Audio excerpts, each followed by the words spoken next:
Marriott. They said, girl, no, you're not. You in the front desk. You ain't got the library.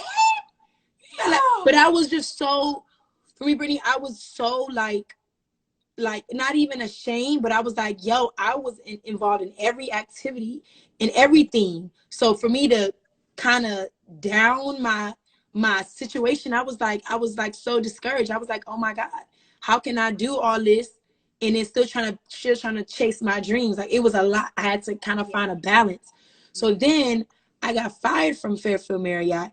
Then I got in touch with this guy named Arnold Taylor, which he's with SCMG. That's where the baby was signed to. I think it's the same, still signed. I think he got I don't know what he's like. I think he signed the Interscope, one of the, but then he still has a distribution. It's just weird, whatever they got going on now. But I know they're still affiliated with SCMG, and I was working alongside them, like booking things, being administrative, doing administrative work, like just making sure everything was straight, things that I could do. I wasn't doing everything, but I was just kind of volunteering the things that I knew. I was like, I could do this, I could do that, I can help, if you guys need me to help. So that's what I was kind of doing with them.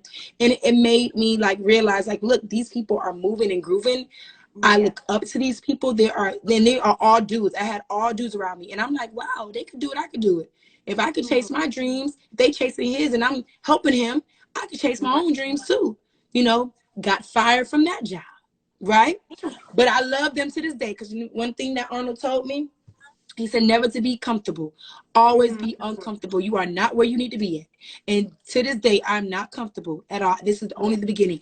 And to this day, I still talk to everybody a part of that team, Arnold, Carter, the baby. Like, it's all love every time we link up, because I know where I came from, and then getting fired from all these jobs. And my best friend was on the couch. She said, you should just do something crazy in the street. Fight yourself. So, child, I'm over here fighting myself in the street, got viral. But I'm like, let my head go. Yeah. Like, I ain't had no job. Grandma be like, what you mean fight?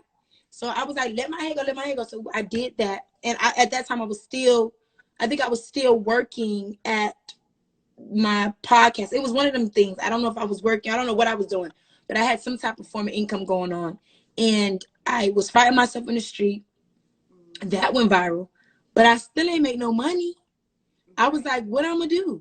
Like, I don't have the proper income. So I'm like, what am I gonna do? So she was like, girl, just now's the time to show your skits, show what you've been doing. Like, show your peanut mom, show the Sharon, you Jamaican, show now is the time.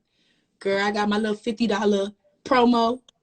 Like, how was that though? I mean, going from, trying to find a way to make income to peanut people just coming up to you like that. Like, how was that switch for you mentally? Oh my God. First of all, during that time when I was getting noticed, I was still like, girl, do you know, I'm trying to scrape up all this change to pay these bills. But I appreciate you for like coming to me and saying, I love you, because I know that was my calling. If I could change someone from depression with my comedy and heal someone with my laughter, then I'm doing something. I'm in the right path. So now I got to move in faith now. Now I got to continue to do this.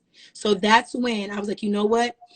I had someone help me with my rent for 1 month. And that month, I started booming. I got my $500 hair sponsor. Then on top of that, I was doing Infinite Growth Oil. I was charging them like $500, $750, girl. Then that was my rent. So me and my sister were sharing a spot. Come on, G. Come on. So my sister now. Yeah, me and my sister was sharing a spot. And I was like, all right, I got my 5. She got her 5 because she was working. So let's go now. Now I'm good. Then now we moved to a better apartment in Charlotte still. And I was able to pay for everything in that house. Ooh, girl. I know it's not Sunday, but you are preaching. Come on. Because, honey, yes, honey, people just don't know. But they don't know. But let me tell you, because social media is so deceiving. You know what I mean? And we talk about it, but people still don't really realize, especially like the trolls and things like that. Well, if you can do this, then why can't you go here? And if you can do this, then why don't you look like this? And it's like people don't understand that you're taking years on these platforms to build a profit. Yes. You know? And what's so crazy is I'm not from Charlotte. I'm from Miami. I lived in Charlotte. So Mm-hmm. I really felt like, I had to kind of know that God was doing this. And I had to be like, you know what, where's your faith at? If you want this and you're asking me, you're telling me, you praying about it, you're saying, hey, let's do it, and you're not ready. When when I was at my apartment, I found out that Wildin' Out was doing an audition. I flew my own self to New York. Actually, I kind of rigged that audition because I would let them know, hey, I know Carlos Miller. I ain't know Carlos Miller at all. I was like, I don't know no DC Young Fly. I don't know Chico Bean. But I actually put Carlos Miller on my email and say, I'm friends with Carlos Miller. He told me about Wildin' Out. Wow. Just to get in the door, right?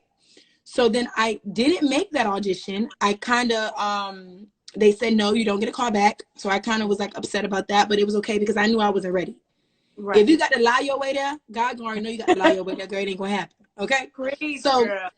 So I'd say, I call us little cousin, hello, homegirl. Put me in the little dough. I'm in here. Right. Didn't work out. Fired back. You didn't make it. Go home. So then season 11, they called me back and said, hey, we would like to bring you in to Wildin' Out. We see your growth. Let's work. This is going to be my 6th season on Wildin' Out. Ooh. So you know what I had to do? I had to stand fast and get me together. And I had to walk in faith, and I had to know, like, look, at the end of the day, you got to show yourself approved, not to man, to me, to make sure you're ready. Because you don't need to prove nothing to nobody. I don't prove nothing on no Grand for the Soul. Everything I do, my skits, my comedy, I do it because of my supporters. I do it because of me. I do it because God knows what direction he's trying to put me in. And this is only the beginning. Yeah. So, yeah, I've been through so much. Begging, lying, and trying to figure it out. And now I had to kind of know, like, look, I can't do that to get to where I got to get to. Right. This me.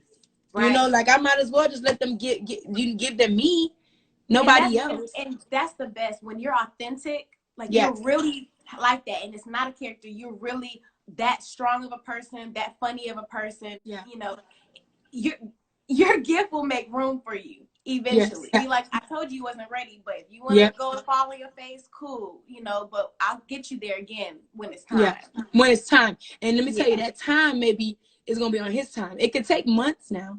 You'll still be scraggling things. Oh, I'm doing the same book as I'm doing the same thing.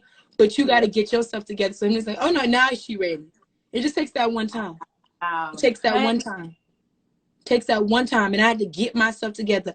And now, moving forward, we could go and say, hey, you got a campaign with Fenty. You on Wildin' Out 6 seasons. Now you doing McDonald's commercial. Now you on VH1 Girls Cruise. Now you on this thing. Now you on that thing. So that was just from me just knowing, like, you know what? Let me get in my bag and show the real me. I don't got to lie about nothing. This me. Take me as I am. And I'm here after 3 years now. So tell me, with everything that you have in front of you and all the blessings that you have accrued over time, do you ever think about, like, if I could go back and do anything, or would you not change a thing? Would you go through all the mistakes, all the trials, all over again? One thing I did in college, I would definitely take back. One thing, because it kind of made me sad when I went home and you ain't had no job, and I really thought about everything I did that was so stupid. I said, I did that. If I could go back and do that one little thing I didn't, I'm good. But other than that, moving forward with, like, my journey here, but that's a part of my journey. Everything I've done, like I told my homegirl, anybody who's been a part of my journey back in 2015, 16, 17, now, 18 and 19 now, you guys are part of my journey. I don't have to talk to you. I could always remember you in my prayer.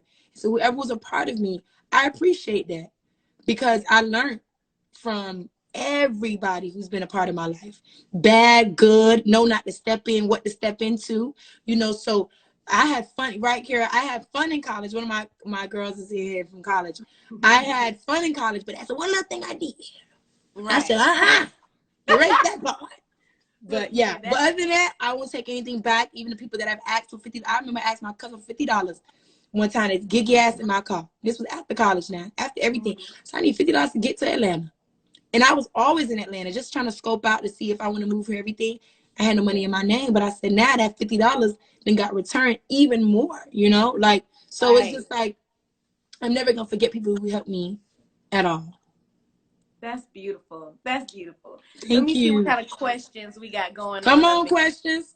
Come on, questions. Okay. All right, these ain't no questions. What are you saying? They said, why is Pretty V so pretty? V is pretty without makeup. Add me. Okay, so We need questions. it says, why did you make Booty Squeeze, and how did you know when you wanted to release it?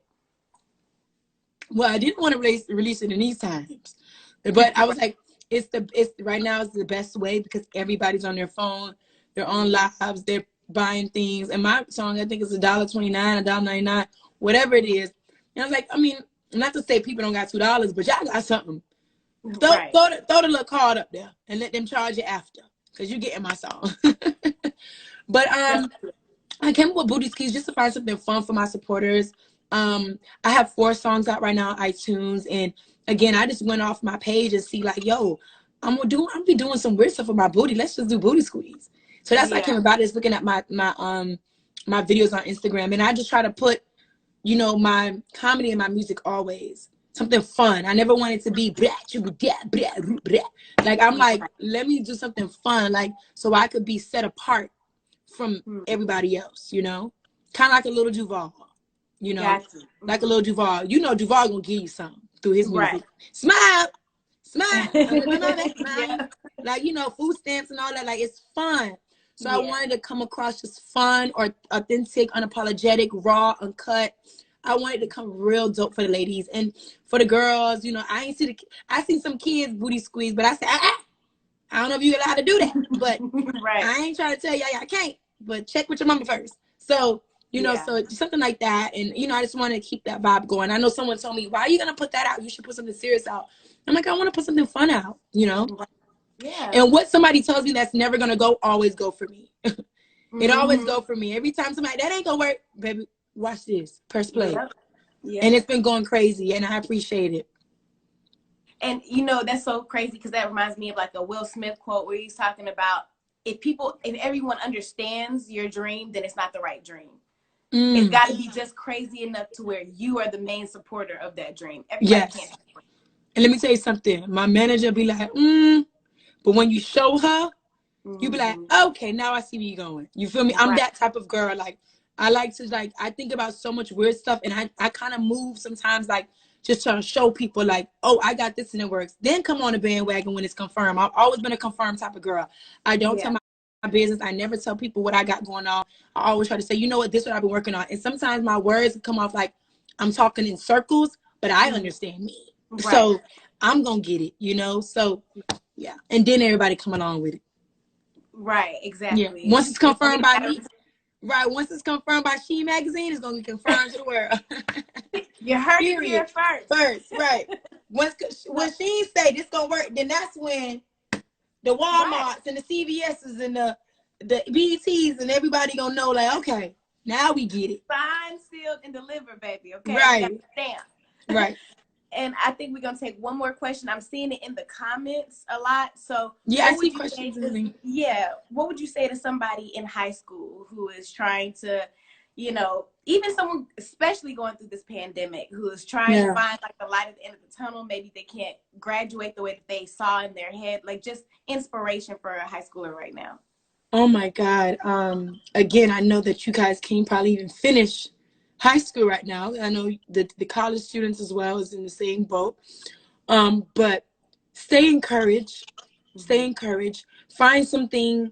With me, I'm so spiritual, so I'm always telling people to find a word, find a Bible, find something that's positive, find a daily devotion. Because these college people know that we grown. They are grown in college. In high school. They know what they want after school. So I'm pretty sure you could pick up something that's gonna give you and feed your mental. Pick up something that's going to feed your mental, that's going to be positive. And just know, if you're trying to come into any entertainment industry, just know yourself first. And come in being organic and come out being organic. Go in being authentic, come out being authentic. And don't try to be like a soul. Stay in your lane. But also when you pray or whatever you do, write it down. My thing is, I pray, write, and I create. So if you want to write things down first, look at it, bring it to the Most High and say, if this where you want me to go, Jesus, and if this is not, kind of make it stagnant a little bit, then get me together. Because some people try to move on. We try to move on our own time. And on our own time never works. Like I said, I done lied and said I didn't know Carlos Miller. I tried to move my own time. Girl, that ain't your time. Right. But I have my money. I flew myself out there. And I think I asked somebody to fly me too. I had to go out there, stay with a cousin, and perform, you know? So, and it didn't work out in my favor, but I knew the lessons. I knew what I had to do now. I had to just really be authentic and be myself and wait on the right time. And the time was when they called me back and say, hey, we want you on our show. Now I'm on 6 seasons. So my thing is just always carry yourself like you are. Even when you don't see it, just act like you see it. Because if you can see it here, you can see it in your hand. Manifestation is real. Dream big, you know, pray, write things down, and let your work manifest on itself. It's going to work. Everybody that I've worked with, Brittany, I manifest every one of them. And I go back in my DMs and say, yo, like I went to my DMs and I wrote Khaled yesterday. I was like, Khaled. I see he wrote something. I DM'd him 2015. So I know I'm gonna work with him one day. I know I'm working with one day. Because if I did that, that's still someone that I ain't worked with yet. J-Lo too. I sent J-Lo so many videos of me dancing to her song. So I know it never fails with me. So it's just like, yeah. But once I get that email I DM, then that's when I'm gonna put it out. Because I'm all about completion now. I ain't gonna put that out if it ain't complete. Period. We gotta have it. Yeah. So, okay. So thank you so much, V. Now we gonna pop this promo for Booty Squeeze. All right, where can they pick it up at? You already know what time it is. Your girl, Yes, I'm Pretty V, and Booty Squeeze is on all major platforms: Tidal, Spotify, iTunes, all over the world. Y'all go get it. I just sold out on all my merch yesterday. So I'll be back up and running on Monday. So y'all better get y'all merch, because I promise you it's not gonna be on my website for long. Get it. Yeah. Thank you so much. No, thank you guys so much. And when I say I'm so humbly grateful, I'm so grateful for this. I appreciate you. Thank you so much for taking